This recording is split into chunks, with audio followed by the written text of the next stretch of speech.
اللهم كن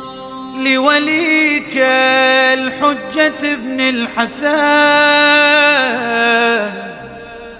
صلواتك عليه وعلى آبائه في هذه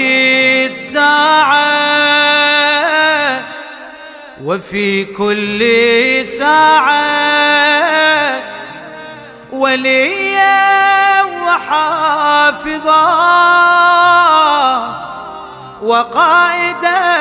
وناصرا